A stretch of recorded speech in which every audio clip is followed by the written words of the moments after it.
దావీదు రాజు దేశాన్ని పరిపాలించే ఆయన. దేశంలో ఉన్న వాళ్ళందరూ ఆయన దగ్గరికి వచ్చి వాళ్ళ సమస్యలు చెప్తూ ఉంటారు. నాకు ఈ సమస్య, ఆ సమస్య అని. అయినా ఆయన దేశంలో ఉన్న ప్రతి వారి సమస్యని పరిష్కరిస్తూ ఆయన లోపల ప్రవేశించి, బైబిల్ చెప్తుంది, దావీదు రాజు లోపల ప్రవేశించి యెహోవా సన్నిధిని కూర్చుండి అని అంటాడు. లోపలికి వచ్చిన తరువాత మనము దేవుని సన్నిధిలో ఉన్నాము అనే మాట మర్చిపోకూడదు. ఏదో రాజశేఖర్ కట్టిన మందిరము వాళ్ళ కొడుకు ప్రశాంత్ నడిపిస్తాడు, ఆ చర్చిలో కొంతమంది ఎల్డర్స్ ఉంటారు, ఆ చర్చిలో వాయించే వాళ్ళు ఉంటారు, ఏదో చేసే వాళ్ళు ఉంటారు. ఇవి మనసులో నుండి పోవాలి. లోపలికి వచ్చిన ప్రతి బిడ్డ యెహోవా సన్నిధిలో కూర్చున్నాను అనే ఆ మంచి ఆలోచన ఉండాలి. యెహోవా సన్నిధి అంటే అర్థం ఏమిటంటే ఆయన ఉన్న స్థలము అని అర్థం.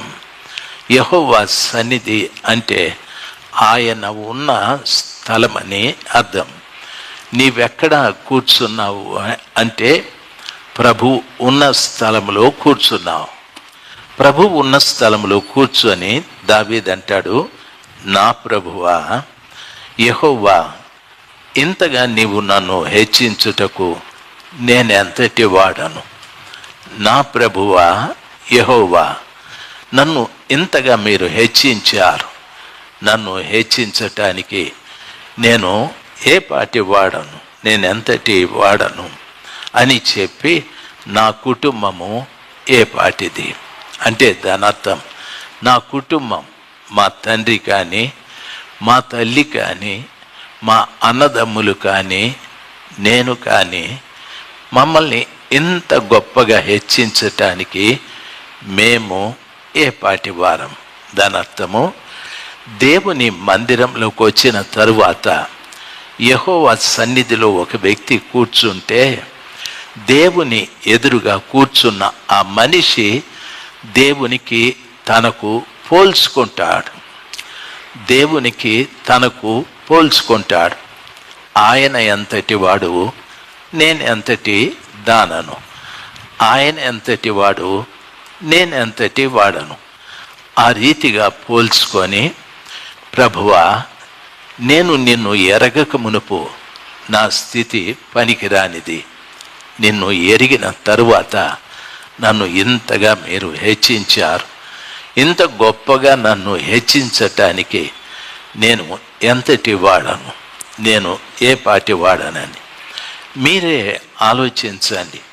ప్రభుని ఎరగక మునుపు మీ స్థితి, ప్రభుని ఎరిగిన తరువాత మీ స్థితి. ప్రభుని ఎరిగిన తరువాత ఆ కృపగల దేవుడు ఒక్కొక్కరి స్థితిని మార్చటానికి ఇష్టపడతాడు. ఆయన ఎప్పుడు ఇష్టపడతాడు అంటే అదే 7వ అధ్యాయము 20-21 వచనాన్ని చదువుతాను, వినాలి. యెహోవా నా ప్రభువా, నీ దాసుడనైన నన్ను నీవు ఎరిగి ఉన్నావు. ఈ మాట గమనించాలి. యెహోవా నా ప్రభువా, నీ దాసుడనైన నన్ను నీవు ఎరిగి ఉన్నావు. 2 విషయాలు ఇక్కడ ఆయన చెప్తాడు. యెహోవా అంటే మీరు ఎల్లప్పుడూ ఉండు దేవుడు ప్రభువా. నేనెవరినో తెలుసా? నీ దాసుడాను. నేనెవరిని? నీ దాసుడాను. మీరు నన్ను ఎరిగి ఉన్నారు. ఈ ఉదయకాలం మంది స్థలంలో కూర్చున్న ప్రతి బిడ్డ చెప్పే మాట, దేవుడు నాకు తెలుసు. దేవుడు తెలుసు కాబట్టి నేను పలానా చర్చికి వెళ్తున్నాను. దేవుడు నాకు తెలుసు కాబట్టి పలానా పాస్టర్ నాకు తెలుసు. దేవుడు నాకు తెలుసు కాబట్టి బాప్తిస్మము తీసుకున్నాను. నీవు దేవుణ్ణి తెలుసుకోవడం కాదు, దేవుడు నిన్ను తెలుసుకోవాలి. దేవుడు నిన్ను హెచ్చించటానికి నీవు ప్రభుని తెలుసుకోవడం కాదు, ప్రభుని నీవు తెలుసుకోవడం కాదు, ప్రభువు నిన్ను తెలుసుకోవాలి. హల్లెలూయా. దయచేసి గమనించాలి. ఒకసారి రాజమండ్రి నుండి ఒక ఆయన వచ్చినాడు, నరసింహరాజు గారని, చాలా పెద్ద ఆయన. నన్ను కూటాలకు పిలవాలని. అక్కడికి వెళ్తే కూటాల్లో జనం వేల సంఖ్యలో వస్తారు. ఆయన అనుకున్నాడు, మదనపల్లిలో దిగి రాజశేఖర్ అంటే ఎవరైనా చెప్తారని ఆయన మదనపల్లి బస్టాండ్లో దిగి రాజశేఖర్ మాస్టర్ తెలుసా అని ఆటో అని అడిగితే ఆడన్నాడు, తిరుపతిలో మా బోడుగుండేది అన్నట్టుంది, రాజశేఖర్ అడ్రస్ చెప్పు అన్నాడు. ఆయనకు చర్చి ఉంది, ఆయన పాస్టర్ అని. నేరుగా సిఎస్ఐ తీసుకుపోయినాడు. ఆ పాస్టర్ అన్నాడు, బాకాబాని తోట అనబోయి శేషప్ప తోట అన్నాడు. నేరుగా పెంతుకోస్తు గుడి కాటికి తీసుకుపోయినారు. వాళ్ళు చెప్పినారు, ఇక్కడ లేడా ఆయన, హెచ్పి గ్యాస్కు పో అన్నాడు. హెచ్పి గ్యాస్కు పోయినాడు. గ్యాస్ అని అడిగితే ఏం చెప్తాడు? అడిగితే మా భార్యని అడిగితే చెప్తారు, గ్యాస్ ఆమె పేరు మీద ఉంది కాబట్టి.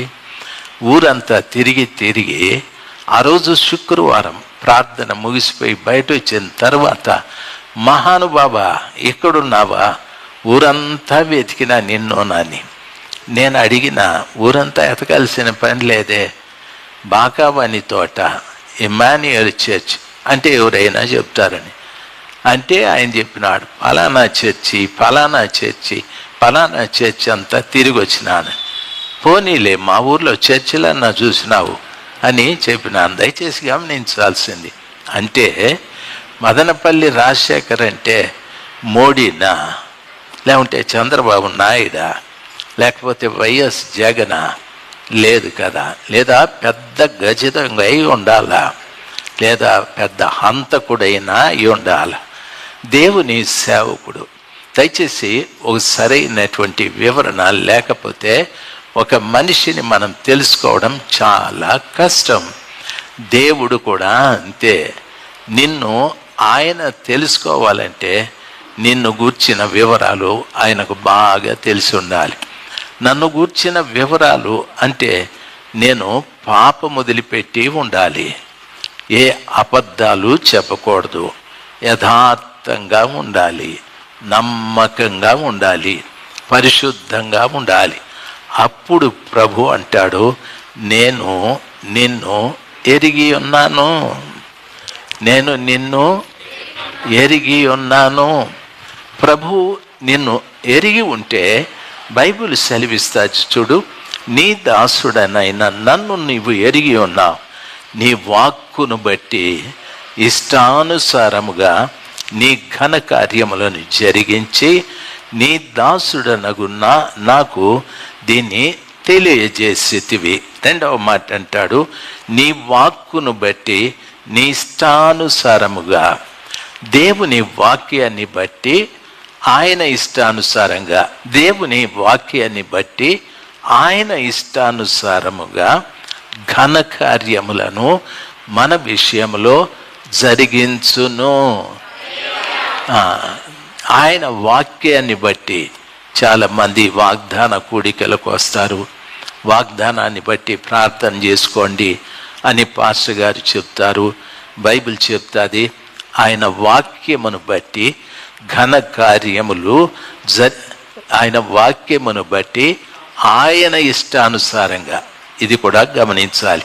ఆయన వాక్యమును బట్టి ఆయన ఇష్టానుసారముగా ఘన కార్యములను జరిగించి నీ దాసుడనగు నాకు దీన్ని తెలియజేసితివి అని అంటున్నాడు. మొదటిది నిన్ను ఎరిగి ఉండాలి. రెండవది ఆయన వాక్య ప్రకారంగా ఆయన నీకు సహాయం చేయాలి అనుకుంటాడు. నీ విషయంలో దేవుడు ఏమి చెప్పాడో, దేవుని వాక్యం ఏమై ఉందో ఆ ప్రకారంగా ఆయన ఇష్టానుసారంగా, నీ ఇష్టానుసారంగా కాదు, నా ఇష్టానుసారంగా అయితే నేను అడుగుతాను, ప్రభువా దయచేసి ఏరోప్లైన్ ఏ రాదో నాకు, స్వరూపన్న అంటా ఉంటాడు, ఎర తిరుగుతావు నువ్వు అనని. అందుకనే ఒక ఏరోప్లైన్ ప్రభువా అని అడిగితే వెంటనే ఒక ఏరోప్లేన్ ఇచ్చేసినాడు అనుకో, పెట్రోల్ ఎవరు? మా నాయన పోస్తాడా, మా తాత పోస్తాడా? పోనీ నడిపేది ఎవరు? మా అల్లుడు నడుపుతాడా? ఎవరు నడుపుతారు? ఇవన్నీ బేకారు మాటలు. నేను అడిగేటివన్నీ పనికిరానివి. పనికిరానివి. బైబిల్ సెలవిస్తుంది, నన్ను ఆయన ఎరిగి ఉండాలి, ఆయన వాక్య ప్రకారముగా, ఆయన ఇష్టానుసారంగా ఆయన నాకు కార్యము చేస్తాడు.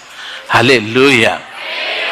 ఎప్పుడు అడిగేటప్పుడు ఒక్కటి అడగడం నేర్చుకోవాలి. మొదట మందిరంలోకి వచ్చి కూర్చున్నప్పుడు నీవు ఆయన సన్నిధిలోకి వెళ్ళాలి. అంటే ప్రభువా, నా ముందు నీవు ఉన్నావు, నీ ముందు నేనున్నాను, నేను నీ దాసుడను. అంటే మీరేం చెప్తారో దానికి అంతా నేను లోబడతాను. ఎప్పుడు వ్యతిరేకించను, ఎప్పుడు తిరుగుబాటు చేయను, ఎప్పుడు అవిధేయత చూపెట్టను. నేను నీ దాసుడను. దయచేసి నన్ను మీరు ఎరిగి మీ వాక్య ప్రకారముగా నీ ఇష్టానుసారంగా నాకేం చెయ్యాలనుకుంటావో అది చెయ్యండి అనని ప్రభుని అడిగేటప్పుడు ఓ పెద్ద లిస్టు, కూరగాయలు లేకపోతే సరుకు లిస్టు చెప్పినట్టు, తండ్రి దయచేసి అదివ్వు ఇదివ్వు అంటే ప్రభు నీకివ్వడు. ప్రభుని అడగాల్సింది మొదట, ఆయనతో నేను కూర్చున్నాను, నాతో ఆయన కూర్చున్నాడు, నేను ఆయన్ను చూస్తూ ఉన్నాను, నేను ఆయన దాసుడను, ఆయన నన్ను ఎరిగి ఉన్నాడు, ఆయన వాక్య ప్రకారముగా ఆయన ఇష్టానుసారంగా నాకు మేలు చేసే దేవుడు.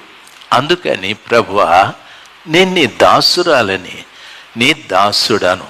కాబట్టి మీరు నా పట్ల ఏం చేయాలని ఇష్టపడుతున్నారో అదే చేయండి. నా పట్ల ఏం చేయాలని మీరు ఇష్టపడుతున్నారో అదే చేయండి అని అంటే అప్పుడు ప్రభుల వారు నిజంగా సహాయము చేస్తాడు.